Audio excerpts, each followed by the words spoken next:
एक औरत अपने पति के साथ रहती थी। उसे एक खूबसूरत बेटा पैदा होता है। बेटा पैदा होने के बाद 1 साल का जब बेटा होता है तो उसके पति का देहांत हो जाता है। पति की मौत हो जाती है। उसके बाद वो औरत सोचती है कि ससुराल में रहकर भी क्या फ़ायदा, अब जो अपना साथी था वो गुजर चुका है। तो वो औरत अपने मायके में जाकर रहने लगती है।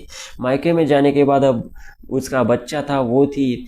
दोनों का खर्चा उठाने के लिए वो औरत एक प्राइवेट स्कूल में पढ़ाना शुरू कर देती है। सब कुछ ठीक ठाक चल रहा था, लेकिन उसके बाद वो औरत इंस्टाग्राम चलाया करती थी और इंस्टाग्राम पर एक लड़के के उसे मैसेजेस आने लगे थे।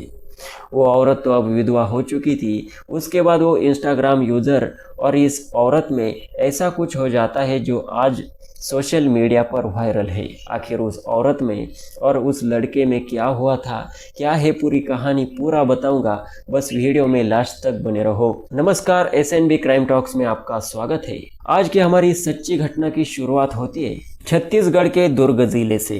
दुर्ग जिले में अमलेश्वर नाम का एक पुलिस स्टेशन लगता है और इसी अमलेपुर पुलिस स्टेशन अंतर्गत खमरिया एक गांव लगता है।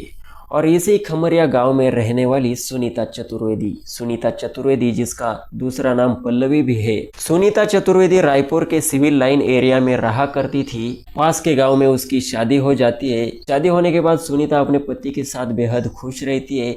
1 साल बाद उसको एक प्यारा सा बच्चा भी पैदा हो जाता है। लेकिन बच्चा पैदा होने के 1 साल बाद ही उसके पति का देहांत हो जाता है। अब सुनीता पूरी तरह से अकेली पड़ चुकी थी, क्योंकि शादी के 2 साल बाद ही उसके पति का देहांत हो चुका था। अब वो करे तो क्या करे, ससुराल में वो रहकर भी क्या करेगी। इसलिए वो अपने मायके में अपने माता पिता के साथ जाकर रहना शुरू कर देती है। थोड़े दिन अपने माता पिता के यहाँ रहती है, मतलब माता पिता के यहाँ ही रहती है, लेकिन वो विचार करती है कि माता पिता के सर पर कब तक बोझ बनकर रहूँगी। मुझे भी एक बेटा है, उसकी जिम्मेदारियाँ भी उठानी है, उसके भी खर्चे, वो आगे चलकर स्कूल में जाएगा।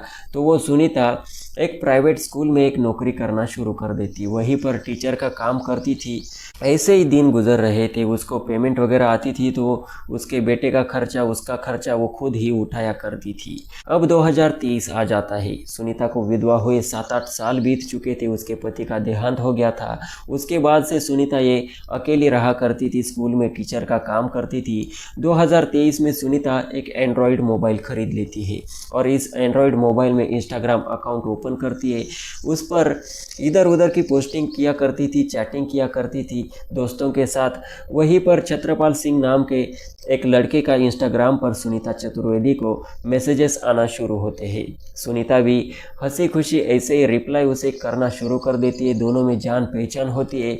वो छत्रपाल सिंह सुनीता के फ़ोटोज़ वगैरह उसे बुलाता है तो सुनीता भी उसे फ़ोटो वगैरह भेजती है अलग अलग पोजीशन में।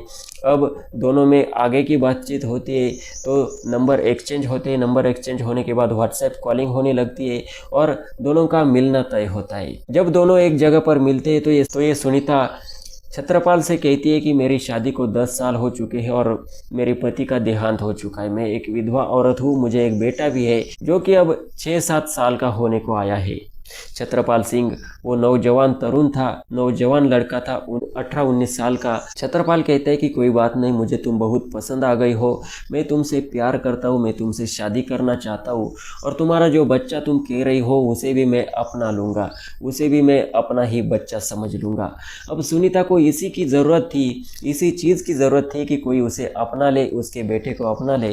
तो सुनीता कुछ भी विचार नहीं करती और अपना पूरा शरीर उस छत्रपाल सिंह को सौंप देती है, पूरा बदन उसे सौंप देती है। अब छत्रपाल सिंह को जब लगे, जहाँ लगे, वो उसे ले जाता रहा, उसके साथ संबंध बनाता रहा। उसका जब तक मन नहीं भरता तब तक वो उसके साथ करता। अब धीरे धीरे छत्रपाल सिंह के संबंध में आए हुए सुनीता को 2 साल बीत चुके थे। उसका बेटा 8 साल का हो चुका था। 2025 शुरू हुआ था और 18 जून 2025 को ये सुनीता अपने 8 साल के बेटे को लेकर छत्रपाल सिंह के खमरिया गांव में जाकर पहुंचती है, उसके घर में जाकर पहुंचती है, उससे मिलती जुलती है और शाम को वापस लौट जाती है। 2-4 दिन बाद 24 जून 2025 को खमरिया गांव के एक कुएं में 2 बोरियां गांव वालों को दिखाई देती है। गांव वाले टॉर्च लगाकर देखते तो उन्हें कुछ संदिग्ध लगता है। कुएं से बदबू आ रही थी, दुर्गंध आ रही थी। तो गांव वाले पुलिस स्टेशन में संपर्क करते हैं, पुलिस वहां पर आती है, पुलिस टीम नीचे उतरकर उन बोरियों को निकालती है। तो उसमें देखते हैं कि एक बोरी में 8 साल का बच्चे का शव था और दूसरी बोरी में 30-35 साल की एक औरत का शव था। जब पुलिस गांव वालों से पूछती है इन्हें आप पहचानते हो, तो गांव वाले कहते हैं कि नहीं, हमने इन्हें पहली बार देखा है। लेकिन उनमें से 1-2 जन कहते हैं कि 18 जून 2025 को ये औरत और ये लड़का छत्रपाल सिंह की यहाँ पर आते हुए मैंने देखा था, लेकिन जाते हुए देखा नहीं था। अब पुलिस को क्या था, एक बड़ा सा क्लू मिल चुका था। पुलिस छत्रपाल सिंह की यहाँ पर जाती है, उससे पूछताछ करती है, उसके बातों में थोड़ी गड़बड़ लगती है तो उसे उठा लेती है, पुलिस स्टेशन लाया जाता है। और उसके बाद भी छत्रपाल सिंह अगर नहीं मानता तो उसे बहुत डंडे मारे जाते हैं। तो उसके बाद वो टूट जाता है और पूरी कहानी पुलिस को बताना शुरू कर देता है।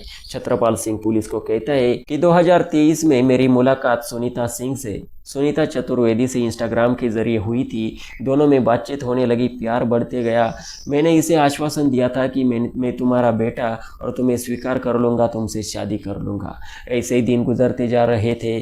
छत्रपाल सिंह को जब लगता तब वो सुनीता को बुला लेता या फिर ये उसके पास जाता, दोनों में संबंध बनते। ऐसे ही ये उसका इस्तेमाल कर रहा था, यूज़ कर रहा था। सुनीता भी इसके साथ ऐसा करती थी क्योंकि छत्रपाल सिंह उसे अपनाने वाला था। लेकिन 2025 की बात होती है, सुनीता को पता चलता है कि छत्रपाल सिंह ने किसी दूसरी लड़की के साथ शादी कर ली है और यही बात सुनीता को पसंद नहीं आती। सुनीता बहुत गुस्सा हो जाती है, सुनीता उस पर डांट फटकारने लगती, उसे कहती है कि तूने शादी की कैसे? तूने तो मुझे आश्वासन दे रखा था कि मेरे बेटे को भी संभाल लेगा, मुझसे शादी करेगा, लेकिन तूने मुझे पूरी तरह से धोखा दे दिया, तूने फंसाया है। मैं पुलिस स्टेशन में जाऊंगी, तेरे खिलाफ केस करूंगी। अब इतना सब सुनने के बाद ये छत्रपाल सिंह डर जाता है, परेशान हो जाता है। उसे समझ नहीं आता है कि अब करूँ तो करूँ क्या। वो अपने एक चचेरे भाई शुभम को अपनी दिल की बात बताता है कि मेरे साथ ऐसा ऐसा हुआ है, मैंने एक औरत के साथ ऐसा किया था, लेकिन अब मेरी शादी हुई, उसे पता चला तो वो पुलिस में जाने की धमकी दे रही है। अगर वो सच में पुलिस में गई तो मेरा भांडा फूट जाएगा और मेरी ये भी शादी टूट जाएगी, मेरी ज़िंदगी बर्बाद हो जाएगी। तो उसका चचेरा भाई शुभम कहता है कि तू टेंशन ना ले, उसे अपने घर पर बुला ले, मैं उसे समझा दूंगा कि तू तेरी ज़िंदगी अकेले वहाँ पर तेरी हिसाब से जी। छत्रपाल को उसकी ज़िंदगी जीने दे। छत्रपाल को वो बातें पसंद आती है। छत्रपाल 18 जून 2025 को सुनीता चतुर्वेदी को अपने घर बुला लेता है। सुनीता अपने 8 साल के बेटे को लेकर खमरिया गांव में छत्रपाल सिंह के घर में उसे मिलने के लिए आती है। तो कुछ लोग भी उसे देख लेते हैं। अब जैसे वो आती है तो ये शुभम उसे समझाने लगता है कि इसने शादी की, इसे इसकी ज़िंदगी जीने दे। लेकिन सुनीता कहती है कि अगर इसने शादी की तो इसने मुझे फंसाया क्यों, इसने मुझे झूठे आश्वासन क्यों दिए, सारी गलती इसकी है। वो बाकी मैं नहीं जानती, लेकिन इसे मुझसे शादी करनी होगी, मेरे बेटे को अपनाना होगा, बाकी मैं कुछ भी नहीं जानती। अब कुछ भी करके ये सुनीता मानती नहीं तो शुभम और छत्रपाल सिंह ने प्लानिंग कर रखी थी कि अगर नहीं मानी तो इसका गला दबा देंगे, इसको हटा देंगे दुनिया से। दोनों मिलकर सुनीता चतुर्वेदी का गला दबा देते, उसकी मौत हो जाती है। उसके बाद उसके 8 साल के बेटे का भी गला दबा देते, उसकी भी मौत हो जाती है। दोनों को एक बोरी में डाला जाता है और चांस का फ़ायदा लेकर जब देखते हैं कि गाँव में सभी सो चुके हैं तो दोनों बोरियां उठाते गांव के कुएं में डाल देते। कुएं में डालने से पहले बोरियों में भारी वजन डाल देते, पत्थर वगैरह ईंटें वगैरह डाल देते ताकि बॉडी कुएं के पानी के अंदर जाकर फंस जाए, वो बाहर ही ना आ पाए। लेकिन गांव वालों को वो बॉडी दिख जाती है। उसके बाद पुलिस को पता चलता है और पुलिस अब शुभम और छत्रपाल सिंह दोनों को उठा चुकी है, दोनों के खिलाफ गंभीर धाराओं में मुकदमा दर्ज कर चुकी है, दोनों सलाखों के पीछे है। बुरे काम का बुरा ही नतीजा होता है। बाकी इस सच्ची घटना के बारे में आप क्या कहना चाहेंगे, अपनी राय कमेंट सेक्शन में ज़रूर दें। इस वीडियो का मेरा मकसद किसी की भावनाओं को ठेस पहुंचाना नहीं, बल्कि आप लोगों को जागरूक करना था। वीडियो पसंद आई तो इसे लाइक करें और ऐसी इंटरेस्टिंग क्राइम स्टोरीज लगातार सुनते रहने के लिए चैनल को सब्सक्राइब कर लें। मिलते हैं अगले एपिसोड में। जय हिंद, धन्यवाद।